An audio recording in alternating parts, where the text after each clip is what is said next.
Today is July 4th. Welcome to Big Book Daily. My name is Rob. I am an alcoholic. It is a thrill, honor, and joy to be here with you today as we journey through the Big Book of Alcoholics Anonymous and the 12 Steps and 12 Traditions. Today out of the Big Book, we're going to continue our journey of the Doctor's Opinion by reading Roman numeral 28. Out of the 12 and 12, we're going to finish up Step 1 by reading page 24. And finally, out of the Daily Reflections in 24 Hours a Day, we are going to read the entry for July 4th. So with all that, my friends, hope you're doing well this morning. We've been given a brand new set of 24 hours once again. What a blessing it is just to be alive today and to be sober. If nothing else goes right today, if we're sober, man, what a blessing. So let's go ahead and press on and let's get to the good stuff. Okay, so we're going to continue our journey through the Doctor's Opinion. And yesterday, the day before yesterday, I believe, is where Dr. Silkworth said, hey, this seems to be working. I've been working with a lot of alcoholics over the years and always consider them to be one of the most heartbreaking cases because it seemed like they had no hope. Well, now, this group of men that I've grown to know, they've found something here. And now he's going to talk about the physical craving. And again, he's going to repeat a few times, even in just today's reading, a power greater than themselves, or a psychic change or a mindset. You'll see what I mean when we get there. So let's go get to it.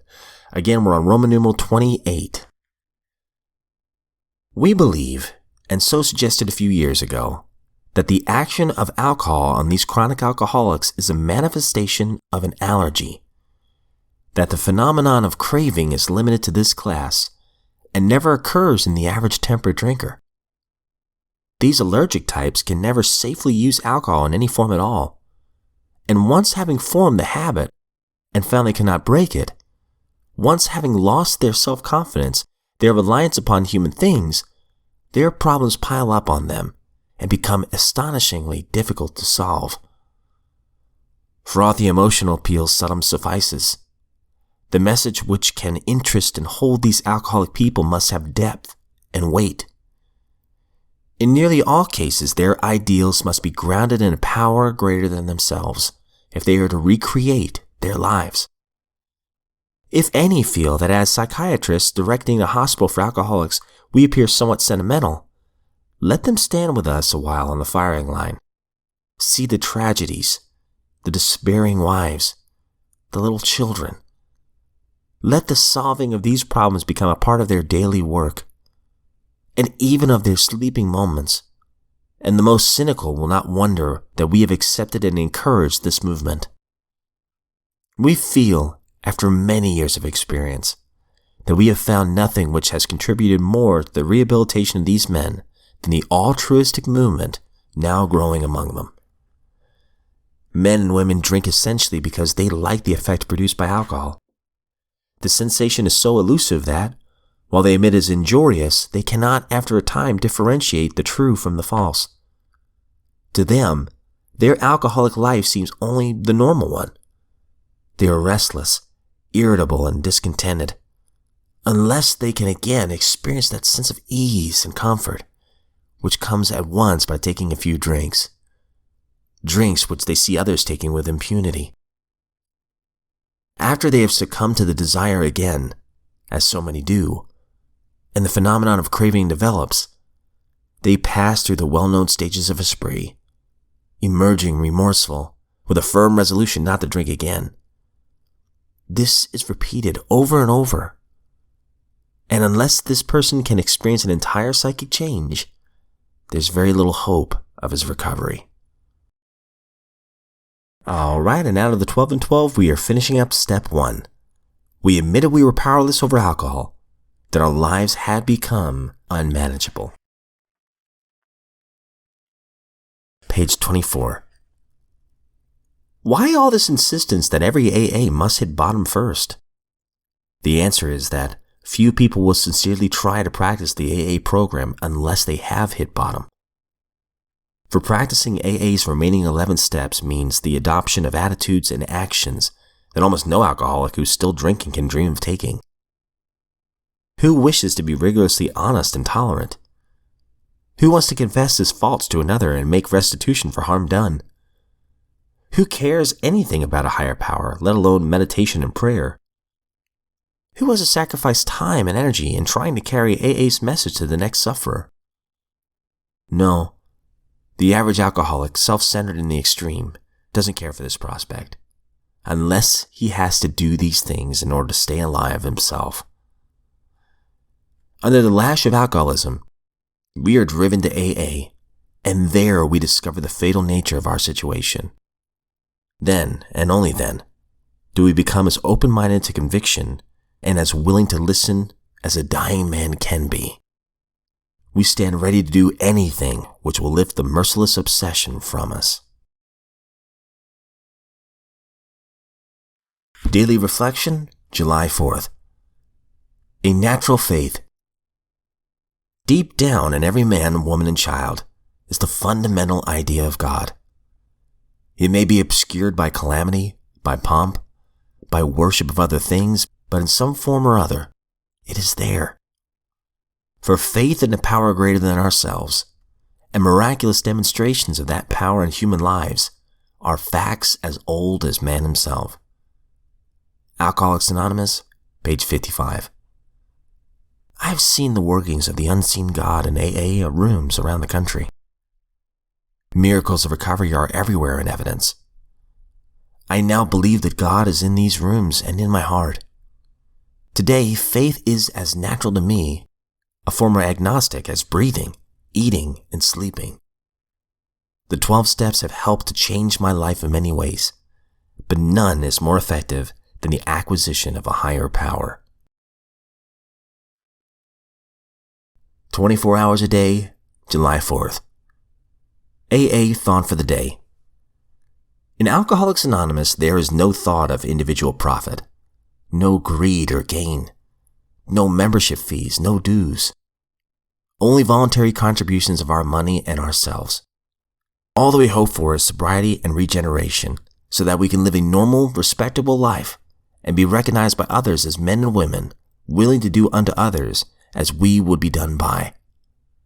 These things we accomplish by the help of each other, by following the 12 steps, and by the grace of God. Am I willing to work for AA without material gain to myself? Meditation for the day.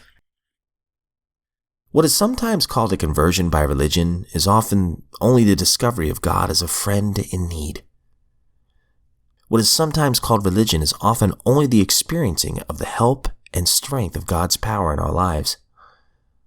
What is sometimes called holiness is often only the invitation of God to be our friend. As God becomes your friend, you become a friend to others. We experience true human friendship, and from this experience we can imagine what kind of great friend God can be. We believe Him to be a tireless, selfless, all-conquering, miracle-working friend. We can reach out to the great friend and figuratively take His hand in ours. Prayer for the day. I pray that I may think of God as a great friend in need. I pray that I may go along with Him. All right, that concludes today's reading. Some great stuff. God is my understanding kind of centered reading, but I love it, especially this last one, having God as a friend and taking His hand. And just kind of like walking throughout the day. That's just a beautiful image to me. Acknowledging that I'm not really in control of many, many things, but He is. And what a great relief that is. You know, real quick, going back to Dr. Silkworth, he mentions it a few times that he talks about the physical craving, of course. And he's been working with these people for years. He says right here on 28, Roman numeral 28, we feel that after many years of experience that we have found nothing which has contributed more to the rehabilitation of these men than the altruistic movement now growing up among them. And altruistic means unselfish movement. Putting others before ourselves, that's service work, right? He's talking about it here.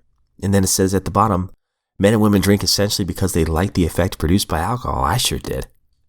It gave me confidence Honestly, it gave me a feeling at the time of being alive. Until I had to drink more just to get the same effect. And it turned on me. It became a progressive illness.